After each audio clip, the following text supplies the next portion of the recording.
In our lesson today, we're going to learn about mean absolute deviation. In some previous lessons, we talked about measures of variability or spread, which were called range and interquartile range. And another measure of variability or spread is called the mean absolute deviation, which you can abbreviate MAD or MAD. And this is the mean distance between each data value and the mean of the data set. You can use the mean absolute deviation to compare the variability of two or more populations. And in our first example, we're going to look at a couple of different pens of chickens. A chicken farmer wants her chickens to all have about the same weight. She is trying two types of feed to see which type produces the best results. All of the chickens in pen A are fed premium growth feed, and all of the chickens in pen B are fed maximum growth feed. The farmer takes a random sample of chickens from each pen and records their weights in the table below. Which chicken feed produces less variability in weight? Okay, so we can see these are the 10 random chickens chosen from pen A. These are the 10 random chickens chosen from pen B. And using this data, we're going to calculate the mean absolute deviation. In order to do that, the first thing that you need to do, step one, you're going to find the mean weight of the chickens in each pen, and we're going to round our answers to the nearest tenth. So let's find the mean for the chickens in pen A. Okay, well remember, to find the mean, you're looking for the average. And in order to find an average, the first thing you have to do is add all of your numbers together. So for pen A, the first thing we're going to do is add all of these numbers together. When you add up the 10 weights of those chickens from pen A, you should get a sum of 63 and 1/10. Okay, now to find the mean or the average, you have to divide the sum by the number of chickens that we used. In this case, we took a random sample of 10 chickens, so we're going to divide by 10. And if you do 63 and a tenth divided by 10, that's going to equal 6 and 31 hundredths. But the directions said to round your answer to the nearest tenth. So this looks like 3/10. That 1 is not enough to round us up. So we're going to say that this is about 6 3/10 pounds. Okay? The average chicken from pen A has a weight of 6 3/10 pounds. Now we'll do the same thing for the chickens that we chose from pen B. The first thing that we're going to have to do is add all of these weights together. When you add them together, you should get a weight, or a sum rather, of 66 and 9/10. Now to get the mean, we're going to divide again by 10 because there were 10 chickens that we used for our sample. And that's going to equal 6 and 69 hundredths, but again, we're going to round that to the nearest tenth. This 9 is enough to round that up to a 7, so this is going to be about 6 and 7/10 pounds.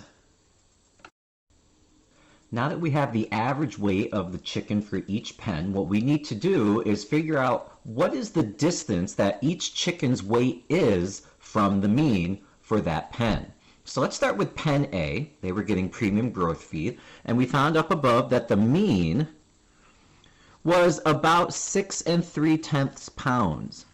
Okay, so for each one of these chickens, I have to figure out how far away is their weight from the average. And so we're going to have to do some subtraction. So I'll do 6.3 minus 5.8, and that's a distance of 5/10. 6.3 minus 6.1, that's a distance of 2/10. 6.3 minus 5.5 is a distance of 8/10. 6.6 minus 6.3 is a difference of 3/10. 7.3 minus 6.3 is a difference of 1 pound. 6.3 minus 5.9 is a distance of 4/10. 6.3 minus 6.3 is 0. 6.3 minus 5.7, that's 6/10. 6.8 minus 6.3, that's a difference of 5/10. 7.1 minus 6.3, that's a difference of 8/10. Okay, I'm going to have you do the same thing now for pen B. Remember that for pen B, we found that the mean was about 6 and 7/10 pounds. So figure out the distance from the mean for each one of these numbers here. Okay, take these numbers and you're going to subtract it from the mean of 6 7/10. So now that we know the distance from the mean for each pen, these were the distances away from the mean for pen A. These were the distances from the mean for pen B. Now that we have those distances, now we can calculate the mean absolute deviation for the chickens in each pen. So let's start with pen A.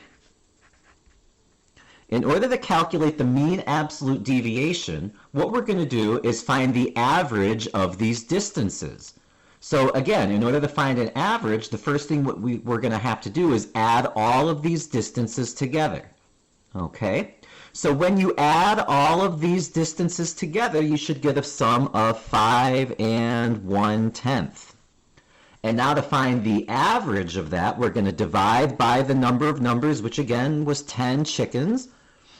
Okay, and so when we do 5 1/10 divided by 10, that gives us 51 hundredths.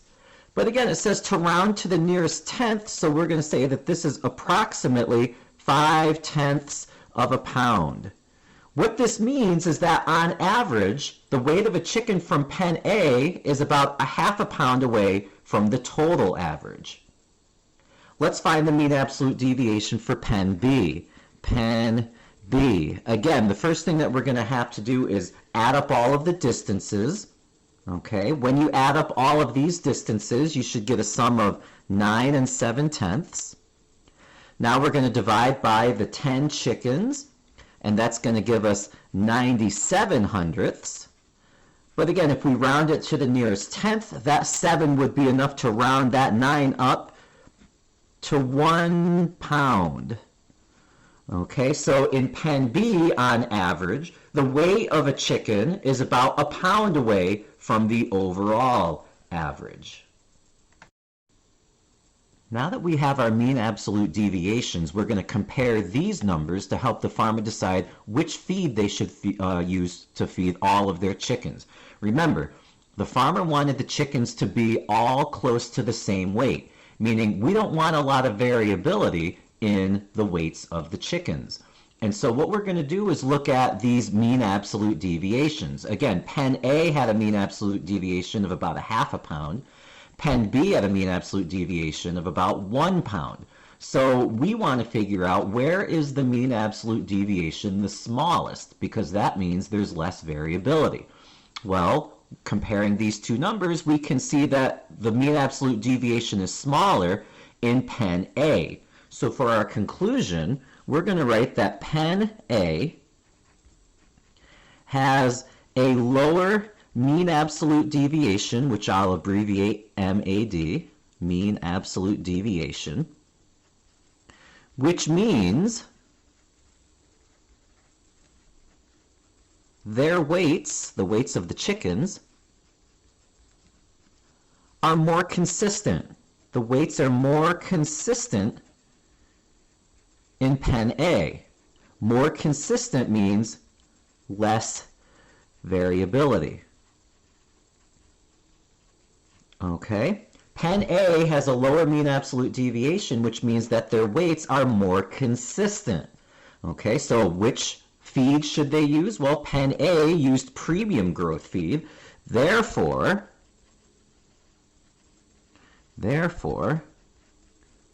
the farmer should use premium growth feed. This was the feed that allowed the weights of the chickens to be closer together. There was less variability, okay? The lower the mean absolute deviation, the less variability, which means the more consistent the weights were. In the next example, we're told that 2 waiters at a cafe each served 10 large fruit smoothies. The amount in each large smoothie is shown below. Which waiter's smoothies showed less variability? So which waiter was more consistent when they made their smoothies? Round each answer below to the nearest tenth. So in A, the first thing that we're going to have to do is find the mean amount for the smoothie served by waiter A. So here's waiter A's table. Find the mean. When you add up all of the weights from Waiter A's smoothies in ounces, you get 199 and 9/10. Divide that by the 10 smoothies, which gives you 19 and 99 hundredths. But since we're going to the nearest tenth, we're going to round that to about 20 ounces. Now we need to find the average or the mean for Waiter B's smoothies. For Waiter B, when we add up all of the ounces, we get a sum of 200 and 1/10. We divide that number by 10, which gives us 20 and 1/100th. And again, we round that to the nearest tenth, so this is going to be approximately 20 ounces as well. So they both have the same average. They're both on average 20 ounces. The next thing that we need to do is find the distance from the mean for each Waiter's smoothies. So I'm going to extend these lines down on Waiter A. Okay. And underneath, I'm going to put how far each of these weights was from the mean amount, which was 20 ounces. So again, I'm going to do a subtraction. 20 minus 19.1, 20 minus 20.1, etc. Find the distances for Waiter A, and then do the same thing for Waiter B. Find the distances from the mean for each smoothie for Waiter B.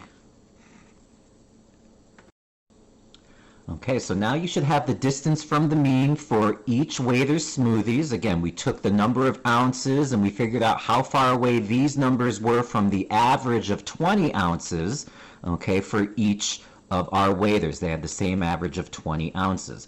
Now we're going to calculate the mean absolute deviation in part D. Okay, so the next thing we're going to do, we're going to add up the distances for Waiter A. So go ahead and add up all of those distances together. For Waiter A, when you add up all of these distances together, you should get a sum of 6 and 3/10. And now we're going to divide by 10, and that's going to give us 63 hundredths, which again, to the nearest tenth is about 6/10 of an ounce. For Waiter B, when we add up all of these distances here, we should get a sum of 2 and 1/10. And if we divide by the 10 smoothies, that's going to give us 21 hundredths. And again, to the nearest tenth, that's about 2/10 of an ounce. Okay, so now these are the numbers that we're going to use to figure out which Waiter is more consistent, which Waiter shows less variability. Well, looking at the mean absolute deviations, Waiter B has a smaller MAD than Waiter A, which means that Waiter B is less variable, meaning more consistent. So in our conclusion, we can write Waiter B has a lower mean absolute deviation, MAD, which means the amounts in Waiter B's smoothies, Waiter B's smoothies are more consistent,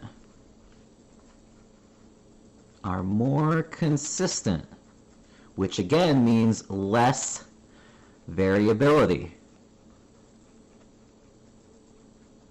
Okay, a lower mean absolute deviation means less variability and more consistency.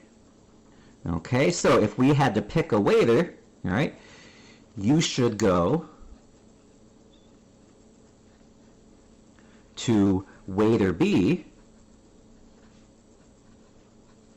for a smoothie. Okay, Waiter B does a good job making their smoothies because all of the weights are closer together. They're more consistent. So again, to find the mean absolute deviation, first find the average of your data, then figure out the distance that each data point is away from the mean, and then find the average of the distances. The lower the mean absolute deviation, the less variable, meaning the more consistent that data is compared to the other set of data.